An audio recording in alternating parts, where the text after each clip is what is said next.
My name is Ann Gasper, and I'm the Public Education Coordinator for Donor Alliance. And today I'm chatting with Matthew Kuchera. Matthew is one of our Donor Alliance's advocates for life. He is a kidney pancreas recipient, and he's going to share a little bit about pancreas transplants for this month's post. So Matthew, currently there are 887 people that are waiting for a pancreas transplant in the United States. Mm-hmm. Tell us a little bit about what led to your need to be listed for transplant.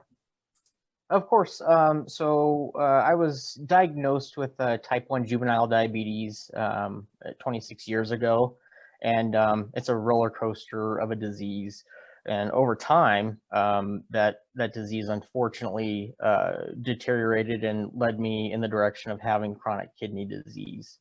And so what the team told me at university said that, basically it was, I was going to need a kidney transplant, but as far as doing a kidney transplant, the best thing to do as far as making sure that my diabetes wouldn't run its course on that was to have a kidney pancreas transplant. And what does the pancreas do that you needed it to do? I guess that's not a very good question, but. Well, basically what the pancreas does is it releases enzymes into the body, so that way those enzymes basically create insulin, which is basically a natural product that breaks down the sugar. So with type 1 diabetics, they don't have those enzymes, or they're very little enzymes. So with me, that's why I had to take multiple insulin injections a day. And it was very tough, many years of that. So yeah, especially as a young person too, I'm sure that was very challenging. Mm-hmm. So speaking of that, can you tell us how your life has changed since your transplant? In a lot of ways. When COVID came along in the pandemic, right at the beginning of it, that's when I was transplanted. And it definitely was a change because I had a lot of healing to do. And during that time, obviously I spent a lot of time at home, but I got to, be able to put myself in touch with, a side of me that I hadn't seen, since I was 6 years old, without diabetes. I was cured of type 1 diabetes, cured of having high blood pressure, kidney disease, a lot of things. They were able to remove the diabetic retinopathy in my eyes, so that's no longer there. I can see very well now. And overall, you just get for me, I got a very calming sense of actually just being humble and grateful. I think that was probably the biggest thing, was it kind of brought me down to earth and realized all of the things that are very important to me in my life. I can't even imagine. I do know that I imagine one activity you were able to not have to do anymore was going to dialysis. Correct. I actually was pre-dialysis when I was transplanted, and actually when I was transplanted, I was actually less than a week out from starting dialysis. So that was scary because we were I was gonna have to go into surgery and get the preparations for being on dialysis. So we were preparing for that, and then just like that, we got the phone call. So yeah.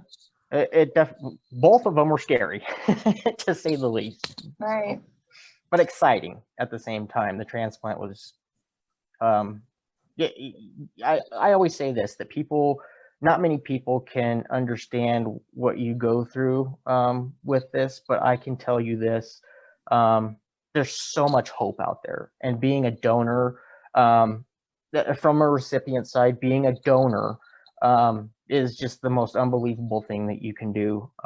It changes lives, it gives people hope, and it saves lives. That's the number one thing, it saves lives.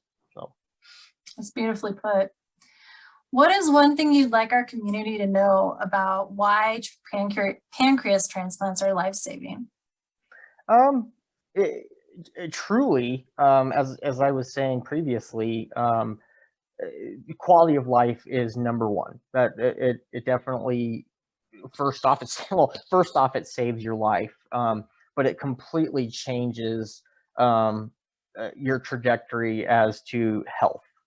With most kidney pancreas transplants, they prefer kidney and pancreas because it's going to give not only your kidney a better chance, it's also going to basically wipe out the diabetes and give you a better quality of life. So can you give us one concrete example of how your quality of life changed? Like maybe a food that you're able to eat again, or yeah, that you can do again? My surgeon, I followed up with him, it was probably about 5 months after transplant or so. And the first thing that came out of his mouth was, "What's the first thing that was sweet that you got to eat?" I really had like the worst answer ever. And I told him a strawberry Pop-Tart. And it was delicious, I'll tell you that much. But yes, that is something that, it's weird because I was type 1 diabetic for so many years, and the roller coaster of that caused me to be needing a transplant. But now I'm so cautious of that and what it did to me and the gift that I've been given, that I'm actually more cautious of being healthy. It's kind of put me on a track that goes, never ever treat this as it's just a disposable thing. And this is something that is a gift, and it's an eternal gift. That's it. So I think that's wonderful that there's this excitement to have something for the first time again, but also that understanding that you're taking care of this gift of life for the rest of your life. And sounds like you're very grateful for it. And just want to say thank you for your time today, Matt.